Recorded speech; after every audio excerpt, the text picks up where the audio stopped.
Kom ons bid saam en dan vra ons dat die Here die skrif vir ons sal oopbreek.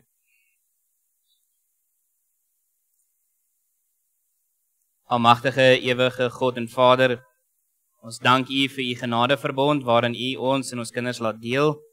En ons dank U dat U ons deur die bloed van ons Here Jesus Christus van al ons sondes gereinig het.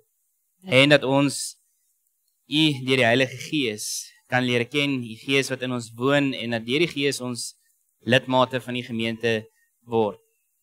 Here, dankie dat ons ook nou na die skrif toe kan kom en dat ons daarop kan reflekteer vanoggend.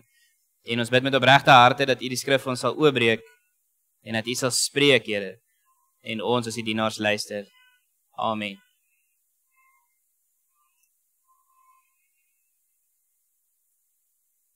Goed. Gemeente, julle weet ons is in 'n reeks waar ons deur die boek van Hebreërs half so oorsigtelik preek, die hooftemas en so aan, dan nou ook behandel. En wat ons vanmôre by uitkom is die laaste hoofstuk. En ek is baie opgewonde oor dit wat dit aan ons openbaar en waarmee ons gekonfronteer word. En soos julle sal onthou vir die laaste paar Sondae, as telke male waar die skrywer 'n spanning oplig wat jy as 'n lidmaat beleef, wat ek beleef, so wat ons hierdie Christelike lewenswandel probeer vir onsself uitklaar.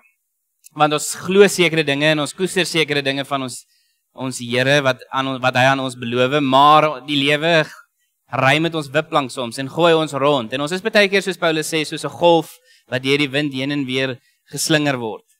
Want life happens. Trauma tref jou, onsekerheid tref jou, bekommernis, vrees. Daar's 'n klomp dinge wat ons as mense ervaar. Ons is nie net neutrale robotte, as mense dit so kan stel nie. Ons voel dinge ook.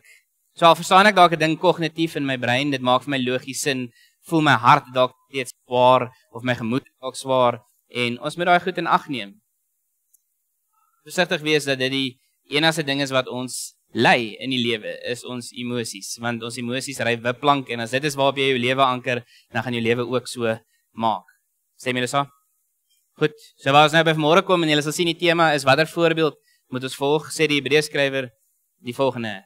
Hy sê vanaf vers 7, dink aan julle voorgangers, wat die woord van God aan julle verkondig het, en let op hulle lewenswandel tot die einde toe, en volg die voorbeeld van geloof wat hulle gestel het.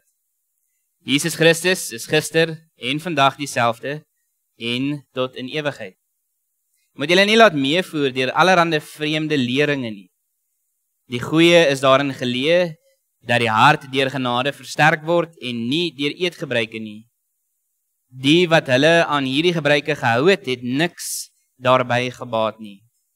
Ons het 'n altaar waarvan die wat nog die offerdiens volgens die ou orde verrig, nie die reg het om te eet nie. Die bloed van die offerdiere word deur die hoëpriester in die heiligdom ingebring vir die sonde, maar hulle liggame word buitekant die laar verbrand. Daarom het Jesus ook buitekant die stadspoort gelei om die volk deur sy eie bloed van hulle sonde te reinig. Laat ons dan nou uitgaan na hom toe buitekant die laar en die smaad dra wat hy gedra het, want ons het in hierdie wêreld geen vaste verblyfplek nie. Ons is op soek na die toekomstige.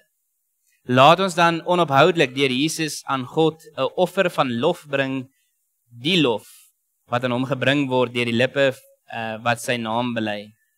Vers 16, moenie nalat om goed te doen en mededeelsaam te wees nie, want dit is die offers wat vir God aanneemlik is. Julle voorgangers hou wag oor julle lewe en moet aan God rekenskap gee. Wees gehoorsaam en onderdanig aan hulle, want dan sal hulle werk met vreugde kan doen en nie kla nie. Anders het dit vir julle geen nut nie. Hou aan om vir ons te bid, want ons is daarvan oortuig dat ons gewete skoon is, omdat ons in elke opsig probeer doen wat reg is. Veral dring ek by julle daarop aan om te bid, dat God my gou na julle toe sal laat terugkom. Net tot sover.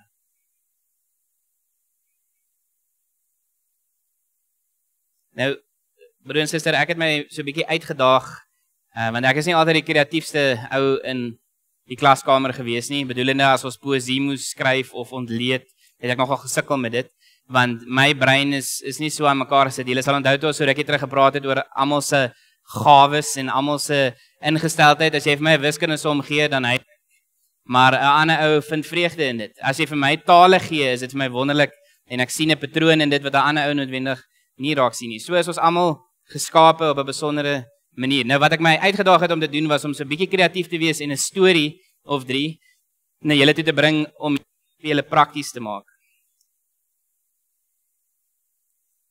So die eerste storie wat ek na julle toe wil bring vanoggend, wat ek dink nogal toepaslik is en vir ons kan help, is wanneer die Hebreërskrywer praat oor dink aan julle voorgangers wat die woord van God aan julle verkondig het en let op hulle lewenswandel tot die einde toe, wil ek vir julle 2 voorbeelde gee. Ek het daaraan gedink om vir julle foto's op te sit, maar toe dink ek weet nie of ek dit moet doen nie, want dan gaan dit alwees waaraan julle dink.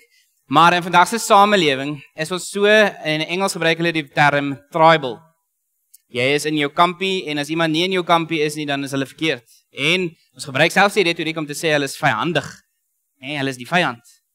En dit help nie noodwendig die wêreld waarin ons leef nie. Dit is selfs so in die kerk ook, dat as iemand nie noodwendig met 'n sekere interpretasie saamstem of so aan nie, dan het ons allerhande etikette wat ons om mense se nekke hang. Nou, om 'n storie te wys, ek het groot geword in 'n tyd waar my cricketheld was Hansie Cronje. Nou, wie van julle ken vir Hansie? Okay, baie van julle, nee. Nou, Hansie was die liefie van cricket, Protea cricket gewees toe ek groot geword het.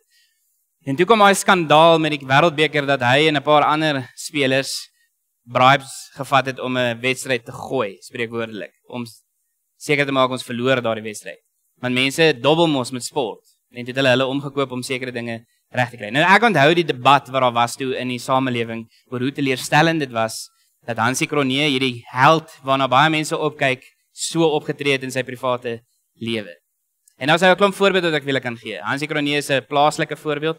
Internasionaal kan ons gaan byvoorbeeld na in die samelewing vandag, Donald Trump, as jy sy naam noem. Dis 'n klaar emosie wat in mense se harte opkom, want ons is in kampies. Ons lewe nie meer in 'n samelewing waar ek na iemand kan kyk en sê, weet jy, daar's goeie eienskappe aan hierdie persoon en weet jy, daar's slegte eienskappe aan hierdie persoon. Alles word in die media en sosiale media opgeblaas om te sê dis die einde van die wêreld. En ek onthou in my voorbereiding het ek so 'n video gesien van 'n ou, hy is 'n generaal in die Amerikaanse regering. En toe maak hy so 'n video waar hy sê, hierdie is hoe ek werk toe gaan toe Barack Obama president was van Amerika. Dan maak hy sy kantoordeur oop en dan loop hy werk toe. Toe sê hy, hierdie is hoe ek werk toe gaan toe Donald Trump president was van Amerika. Dan maak hy sy deur oop en dan gaan hy werk toe. En hierdie is hoe ek werk toe gaan, maak nie saak wie die president is. So hy sê om te sê aan die een kant dat die president het nie noodwendig 'n uitwerking op jou lewe nie, maar ek wil net so een beginsel vir julle gee vandag. Ons moet in die wêreld waarin ons lewe leer om te onderskei tussen geraas en nuus. Dis nie dieselfde ding nie. Geraas en nuus. Nou hier is 'n praktiese manier hoe ek dit vir myself onderskei, want die stemme in die wêreld is so lawaaierig dat jy kan soms nie kop of stert uitmaak van wat is eintlik nou waarheid nie. En dit herinner my aan wat 'n comedian ook gesê het eendag. Hy het gesê hy is baie lief vir 'n biblioteek. Weet julle hoekom? Want in die bibliotekares of so aan doen daarmee moeite om vir hom te sê hierdie is fiksie en hierdie is nie. Maar sosiale media gee vir jou alles as die heilige waarheid. Nee? Dis oorweldigend. Die hele wêreld se probleme voel soos my en jou probleem. Maar dit is nie so nie. Is nie so nie. Geraas, kom ek begin by wat is nuus. Nuus is dit wat jou affekteer direk. Jou familie, jou geliefdes, jou gemeenskap. Dis nuus. Enigiets buite dit, groter as dit, wat nie regtig 'n effek op jou het nie, is lawaai. Want jy kan niks daaraan doen nie. Hoor julle dit? Jy kan daaroor gaan top soveel soos wat jy wil, jy kan kwaad wees soveel soos wat jy wil, maar in realiteit gaan jy eintlik maar aan met jou lewe. Nee? Jy gaan werk toe, jy staan op, jy borsel jou tande, jy eet jou ontbyt en jy gaan doen dit wat jy doen. En ons moet leer om te onderskei tussen die twee. En in hierdie konteks kyk ons op na mense. Daar's soveel mense op sosiale media, elke ou neem hulle slaaitjie af en vertel vir jou eier is die slegste ding in die wêreld en dan sê die volgende ou vir jou nee, eier is fantasties. Jy hoor hoe oorweldigend is dit. Dan sê hierdie ou jy mag nie vir jou kind suiker gee nie en hierdie ou sê suiker is fantasties. En so is dit net heeltyd wipplank gery en jy is in die middel van dit. En dis hoekom die Bybel kom en vir my en vir jou sê, julle ons moet sekerheid kry oor wie se voorbeeld volg ek en jy, want elke Jan Rap, soos my ouma gesê het en sy maat, het 'n selfoon, het die vermoë om sy boodskap, sy denke daar buite te sit. En hulle sê dit vir jou, dis die waarheid en dis die voorbeeld wat jy moet volg. Maar die Hebreërs teks vanmôre kom sê, daar's 'n spesifieke voorbeeld wat ons moet volg. 'n Spesifieke voorbeeld. So dink aan julle voorgangers, wat die evangelie aan julle verkondig het, en let op hulle lewenswandel tot die einde toe, en volg die voorbeeld van geloof, wat hulle vir jou gestel het. Nou, as ons nou alles vat in die Hebreërs boek, wat ons so ver geleer het, is hierdie voorbeeld twee dinge.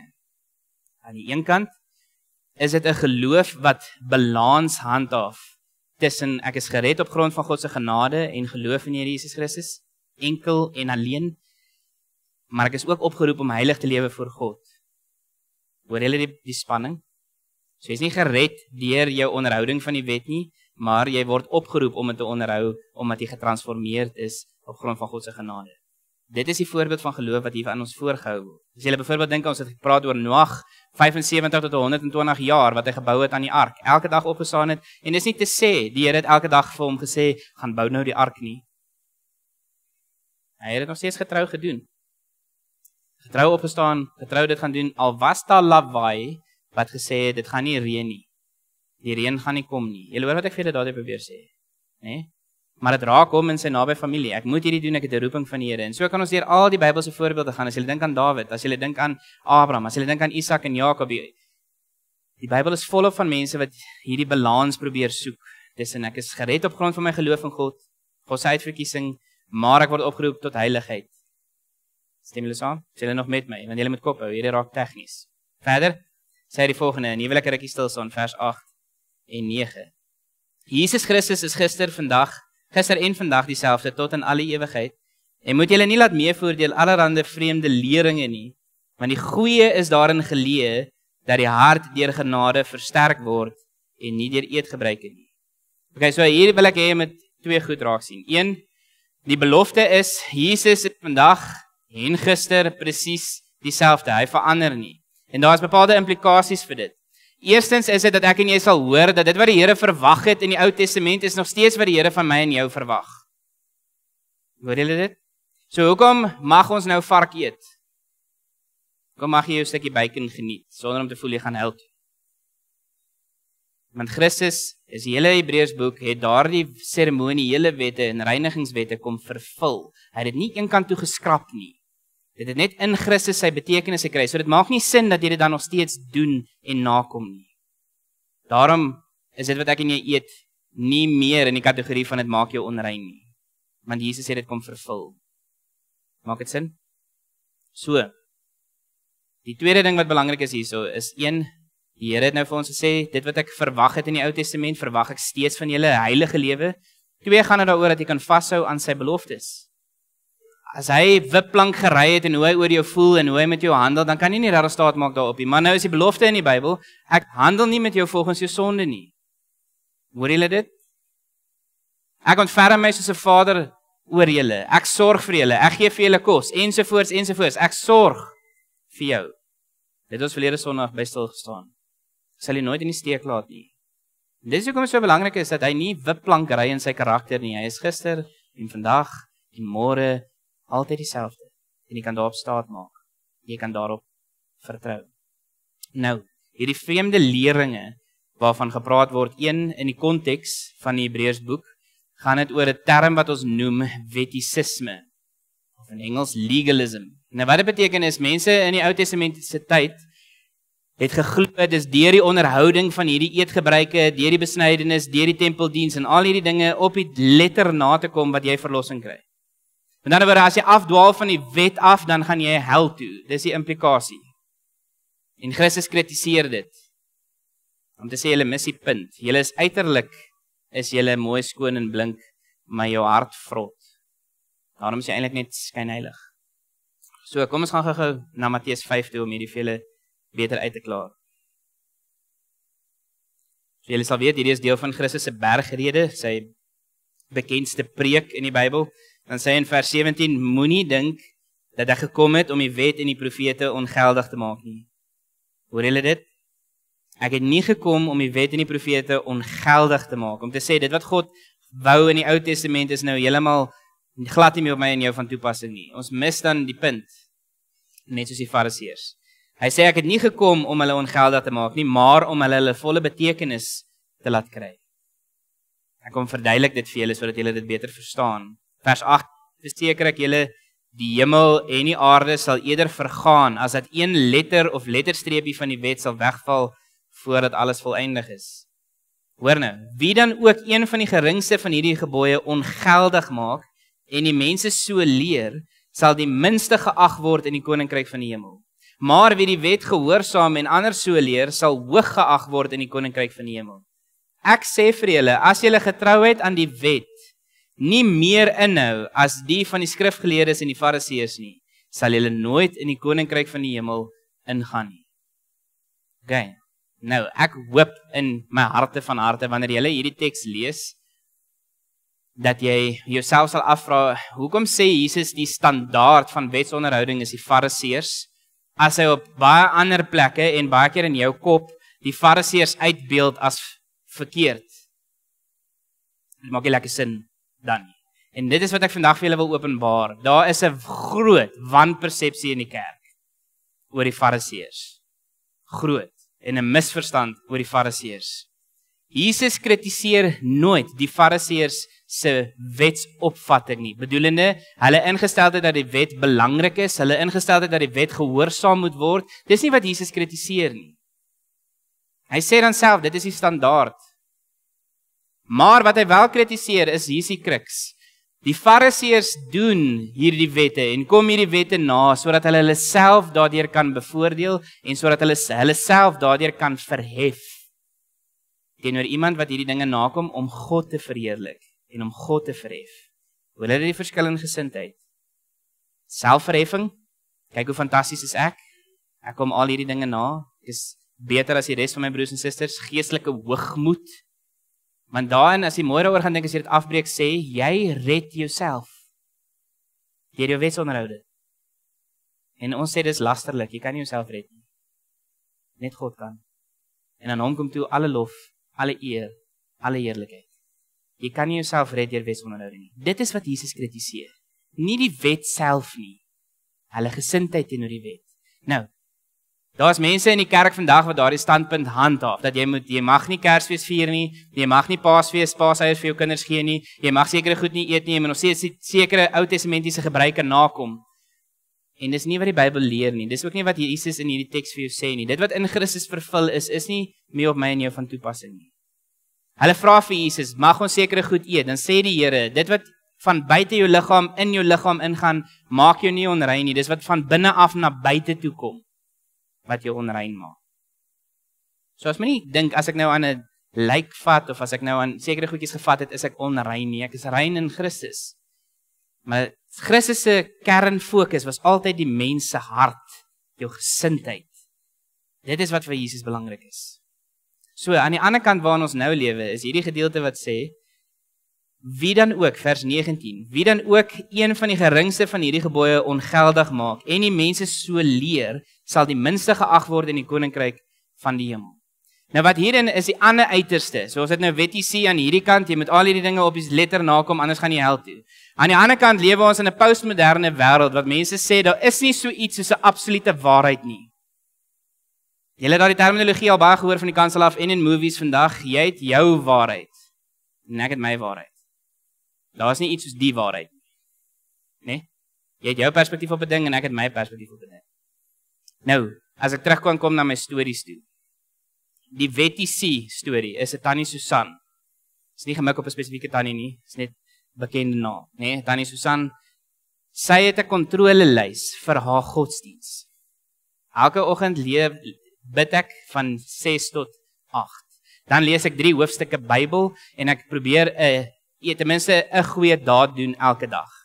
En sy strewe daarna en sy kom dit baie mooi na, maar wat kweek dit in haar hart? God is ver. Ek is nooit goed genoeg nie. Ek kom nie die mas op nie, aan die een kant. Aan die ander kant, hoogmoed. Want my broers en susters wat nie daai selfde standaard handhaaf nie, is nie so goed soos ek nie. En ek kyk neer op hulle.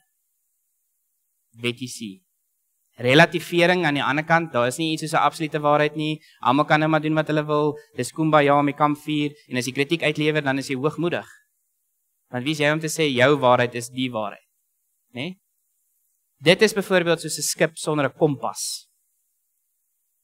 Hulle vaar die see in, maar hulle kaptein het nie 'n kompas om vir hulle rigting aan te gee nie, want al die matrose kan in die rigting invaar waarna hulle wil vaar. Hulle kan roei in enige rigting, want dis jou perspektief. Wat gaan met so 'n skip gebeur? Hy gaan op die rotse eindig. Dis chaos. Die kerk in vandag se wêreld is chaoties, want ons het ons kompas verloor.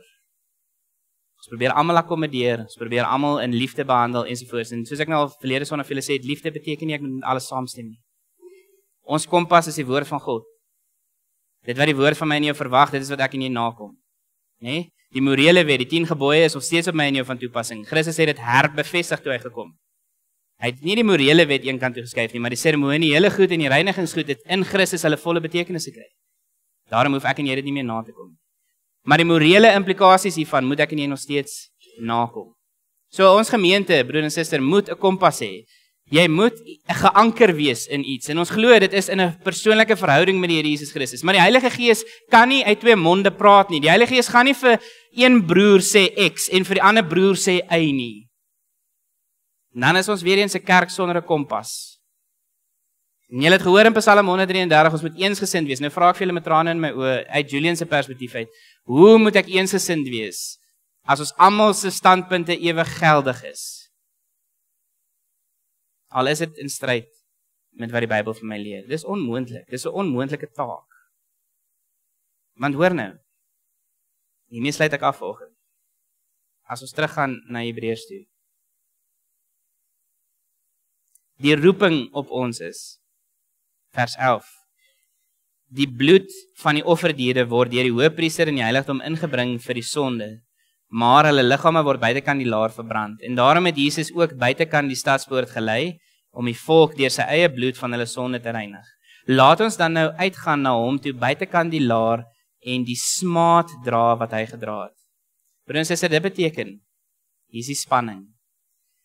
Ek het so 'n wonderlike ding gelees wat my baie laat dink het, en ek het met die tieners daar gepraat in die week, om te sê, mense het die ingesteldheid in vandag se lewe, en veral in die kerk, om te sê, ek wil eerder nie mense aanstoot gee nie. Al in die proses gee ek vir God aanstoot. Hoor julle dit? Ons ingesteldheid en perspektief wat vir ons 'n prioriteit is om teen alle koste te vermy om vir iemand aanstoot te gee. Maar ons is nie soveel gepla oor wat gee vir God aanstoot nie. En die kerk fokus op God, sy heerlikheid, sy glorie en sy wil. Maar nou is die menslike ervaring, ek kom in situasies waar my geliefdes nie met my saamstem nie. En nie 'n ding sien soos wat ek hom sien uit die Bybel uit nie, en dan wat doen 'n ou? En dis nou waar hierdie teks jou oproep om te sê, dit is wat dit beteken om jou kruis te dra. Dis nie dat ek jou verwerp as ek nie met jou saamstem nie, dis die hele ding van grense. As ek byvoorbeeld vir my vrou grense stel, wat 'n mens hoor wanneer daai grens neergelees is, verwerping. Nee, moenie dit doen nie. Dan voel hulle, o, sjoe, jy verwerp my. En dis nie waar nie, ek verwerp nie jou nie, ek verwerp jou gedrag. Daar's 'n verskil. Nee? Ouers, as jy hulle grense stel vir julle kinders, is nie omdat jy jou kind haat nie, dis omdat jy jou kind liefhet. Maar hulle gedrag gee vir jou aanstoot. En dan moet hulle dit regstel. Nee? Net so in die kerk. As jy uit lyn uittreed, dan gaan die kerk jou tig. Dit is hoe dit werk. Dit is 'n gesonde stelsel. Maar ons het vandag ingekoop in hierdie leuen dat dit is liefdeloos om dit te doen. Was daar mense wat wetties opgetree het en hierdie dinge verkeerd toegepas het? Ja, natuurlik. Maar dit beteken nie omdat dit gebeur het, nou mag ons glad nie enigsins dissipline toepas in die kerk. Ons moet bereid wees om ons kruis te dra. Die smaad van verwerping. Dis hoekom mense sê ek het nie gekom om vrede te bring nie, maar die swaard. Vyandskap in 'n huishouding, want mense gaan nie noodwendig altyd met jou saamstem. Dit is moeilik. Dit is moeilik. Ek het hierdie al in my lyf gevoel en ek is seker baie van julle ook. Ons moet bereid wees om die smaad te dra. Want sê vers 14, ons het in hierdie wêreld geen vaste verblyf nie. Ons kyk na die toekomstige. Hierdie is waarmee ek julle wil los vandag. 'n Christen moenie nou hulle hoogste prioriteit maak nie. 'n Christen moenie die tydelike die hoogste prioriteit maak nie. Ons moet ons oë gefestig hou op die ewige. Daarom praat ek met jou. Daarom bid ek vir jou. Daarom roep ek dit op bekering waar nodig. Daarom stel ek reg in liefde, want ek hou die ewige in oog. Nie die tydelike nie. So, as ek dit kan terugvat na my eie kind toe, wanneer ek vir my kind tydelike korttermyn verwarring veroorsaak, nie verwarring nie, maar ontsteltenis, want ek het al pak gegee of ek het al gedissiplineer, is dit omdat ek die langtermyn in ag neem. Want ek wil hê sy moet enige groot mens wees wat mooi maniere het en haarself kan handhaaf in die samelewing ensovoorts. Maak dit sin? Maar ons het dit weer omgedraai in vandag se samelewing om te sê korttermyn vrede. Korttermyn vrede en dan op die langtermyn is daar gevolge, maar ons stel nie regtig belang, ons wil nie nou fokus op die langtermyn gevolge nie. Christene, broer en suster, kan nie so dink oor die lewe nie. Ons dink altyd aan die ewige implikasie van wat ek doen. Want daar is gevolge in die ewigheid vir wat ons doen. Laastens, laat ons dan onophoudelik deur Jesus aan God 'n lofoffer bring. Die lof wat hom aan hom gebring word deur die lippe wat sy naam bely. Hoor nou, moenie nalat om goed te doen en mededeelsaam te wees nie, want dit is die offers wat vir God aanneemlik is. Julle voorgangers hou wag oor julle lewe en moet aan God rekenskap gee. Ouderlinge, ek roep julle almal vanmôre om hierdie teks te gaan lees en daar te gaan dink, want die teks sê julle as ouderlinge gaan rekenskap moet gee oor jou gemeente. Sê roeping op die ouderlinge. Wat gaan jy vir God sê oor jou toesighouding? Aan die ander kant, gemeente, julle word opgeroep om julle ouderlinge te gehoorsaam en onderdanig aan julle ouderlinge te wees, sodat wanneer hulle rekenskap gee, is dit tot jou voordeel. Om te sê hierdie persoon het jy reg lief gehad en wanneer daar regstelling moes gebeur het hulle dit gedoen. Hulle was bereid om die knie te buig ensovoorts. Anders maak ons dit vir mekaar verskriklik moeilik in die kerk. Nee?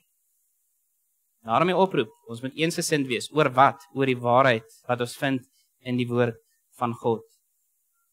Dan moet ons goed wees teenoor mekaar en mededeelsaam. Dis liefde. Dis liefde. So hoop ek het vanoggend vir julle so 'n paar goed gegee om aan te kou en dit gaan dink oor die lewe waarin ons leef en dat ons nie meegesleer raak deur valse leringe en so aan nie, maar dat ons sal bly by dit wat die Bybel aan my en jou openbaar. Aan die een kant, jy's net gered op grond van genade, so jy moenie wetties raak om te dink is omdat jy die wet onderhou dat jy hemel toe gaan nie. Dis nie so nie. Jy gaan hemel toe op grond van Christus se verdienste aan die kruis enkel en alleen. Maar jy word getransformeer deur die genade om nou heilig voor God te leef. So jy het nog steeds 'n verantwoordelikheid om dit wat God van jou verwag na te kom. Daai twee goed loop hand aan hand met mekaar saam. En ons moet versigtig wees om te veel op die een kant te beklemtoon, die wet, en ons moet baie versigtig wees om aan die ander kant ook te oorbeklemtoon, om te sê, liefde beteken ons omarm elke standpunt. Ons kan nie dit doen nie. Dis balans in die middel. Kom ons bid saam.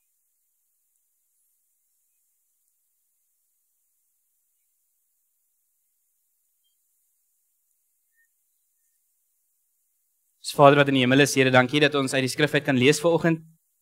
Dankie dat ons kan hoor waartoe U ons oproep. Dankie dat ons kan hoor dat U in alle ewigheid nie verander nie. U is in U wese goed, barmhartig, sagmoedig, liefdevol en ons hou vas, Here, aan daardie openbaring wat U vir ons gegee het. En ek bid vir elke lidmaat vanmôre hier teenwoordig dat wanneer ons dalk spanning beleef op grond van wat met ons gebeur en dinge wat ons ervaar en verhoudings wat spanning bring, mag die Gees, Here, daar vir ons kom wysheid gee, insig gee, om in liefde nog steeds die waarheid te kan praat met ons geliefdes. Al stem hulle nie noodwendig met ons saam. Mag ons as 'n gemeente ook kollektief saam strewe om gehoorsaam te wees aan dit wat U van ons verwag, sodat ons eensgesind is oor dit wat ons moet doen, oor die missie wat ons van Christus ontvang het, om disippels te maak, en om daardie disippels te leer om alles te onderhou, dit wat Jesus ons geleer het. Dit is die kerk se roeping. En mag ons daarin help. Mag ons nie deur allerlei vreemde leringe meegesleer raak en beïnvloed word en mislei word nie. Mag ons bly, Here, by die waarheid wat in die woord vir ons opgeskryf is. En al gebruik mense die Bybel om hulle standpunte te handhaaf, mag ons dan met groot wysheid optree om die Bybel verantwoordelik uit te lê. Sodat dit nie gaan oor enige individu wat hulle koninkryk wil vestig nie, maar dat dit gaan, Here, oor U. Ons wil U verhef. Ons wil U naam groot maak en ons wil U verheerlik, omdat ons lief is vir U en dankbaar is vir dit wat U vir ons kom doen. Help ons daarin. In Jesus naam. Amen.